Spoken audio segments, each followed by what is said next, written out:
Salut à tous, on va répondre aujourd'hui à la question fondamentale. Est-ce que c'est le moment d'acheter des altcoins? Est-ce qu'on n'a pas comme ça une distribution qui se met en place?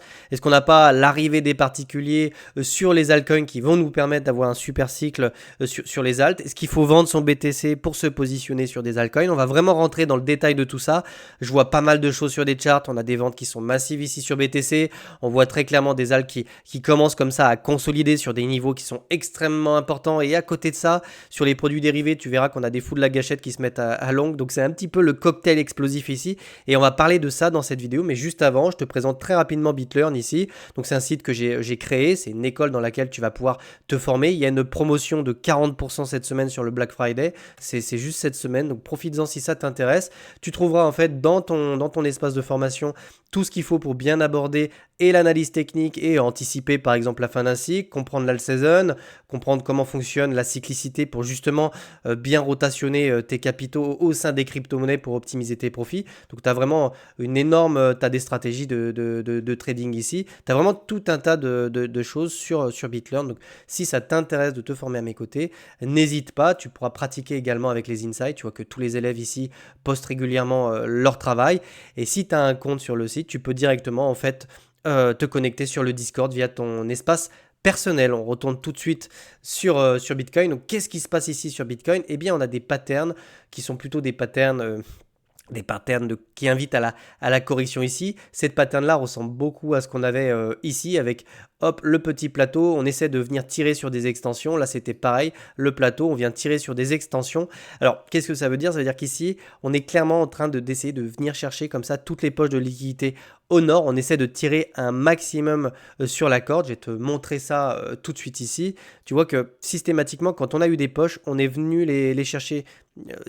Très souvent, on est venu les chercher parce que ici, c'est de la distribution, d'accord? Donc, la smart money, comme ça, elle se permet de vendre des bitcoins dans ces zones-là parce que tu as des achats forcés de la part des liquidations des shorters.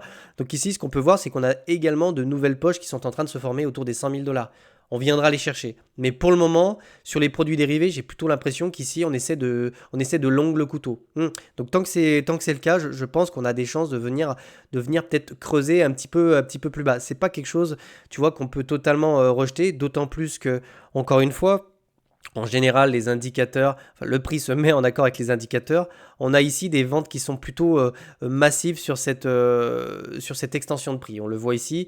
J'ai mon MACD en daily qui replonge, ok. Donc il va falloir qu'on imprime une structure de retournement de l'autre côté pour essayer de reprendre comme ça une trend très haussière, ok.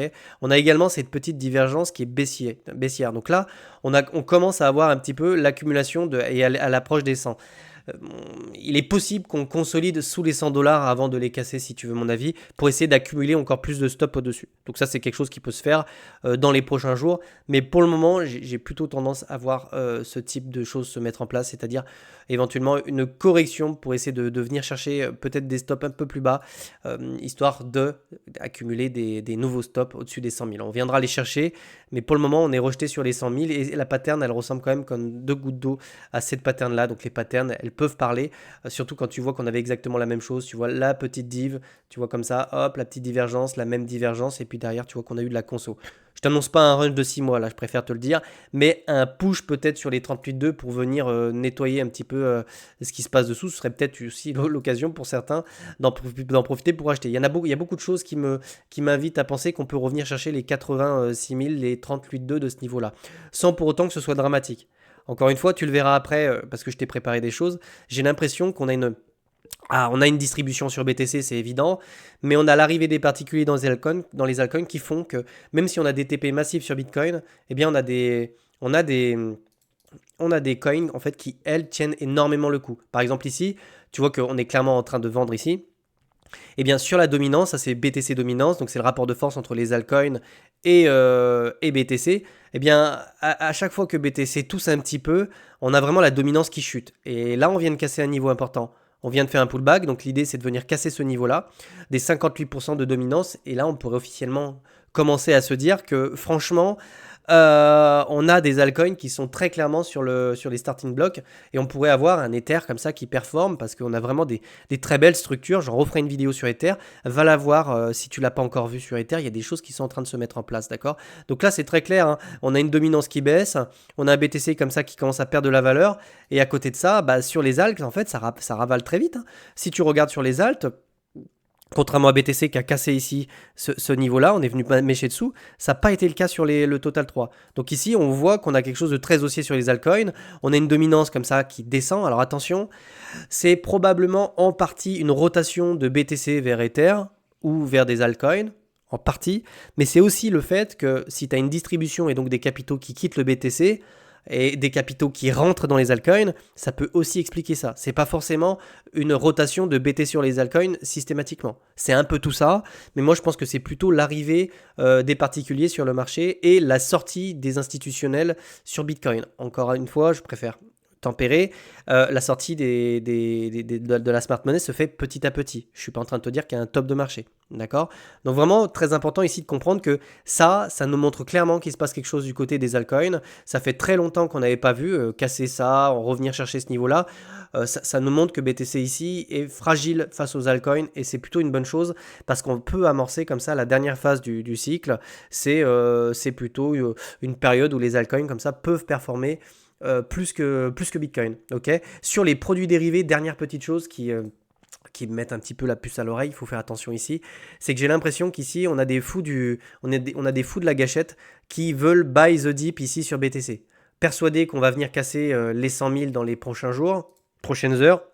Les mecs sont en train d'utiliser du levier, ça se voit ici parce qu'on a un OI qui augmente, peine d'intérêt, donc des positions qui s'ouvrent, un funding qui vraiment repart très fortement à la hausse. Donc en fait, il y a probablement des chances qu'on vienne casser ces niveaux-là, les 95 000, pour venir chercher les niveaux que je t'ai dit, les 87, tu vois, les 90 000 peut-être, histoire de nettoyer le train. En tout cas, ici, ça se voit, ça repart à la hausse. C'était le contraire jusqu'à aujourd'hui. C'est-à-dire qu'on avait un BTC qui pump comme ça, et on avait un funding qui descendait. Alors que là, on est tout proche des 100 000 et on commence à avoir un funding qui remonte. Donc, beaucoup de confiance de la part des spéculateurs pour essayer de long chaque retracement sur BTC. Donc, on va surveiller ça, mais peut-être qu'on peut casser ce niveau-là et descendre plus bas sans pour autant que ça fasse mal aux altcoins parce qu'elles vont très très vite recover. En fait, elles vont très vite récupérer la perte en fait qu'elles ont que BTC pourrait leur infliger avec une correction. Voilà. J'aimerais que tu me dises si tu veux que j'analyse des tokens pour toi dans les commentaires. Je peux faire l'analyse technique de n'importe quel token, mais il faut que vous me le disiez dans les commentaires. Donc n'hésite pas. J'ai une vidéo qui va sortir sur Lido parce que je trouve des trucs magnifiques. Sur le Discord également, on essaie de partager comme ça des charts dès que j'en trouve, dès que je trouve des trucs sympas, je te les montre aussi. Donc n'hésite pas à me dire dans les commentaires si tu veux pas une vidéo sur quelque chose. Il y a Floki aussi qui va venir, on me l'a beaucoup demandé. Je te souhaite de passer une excellente journée et je te retrouve demain. Ciao!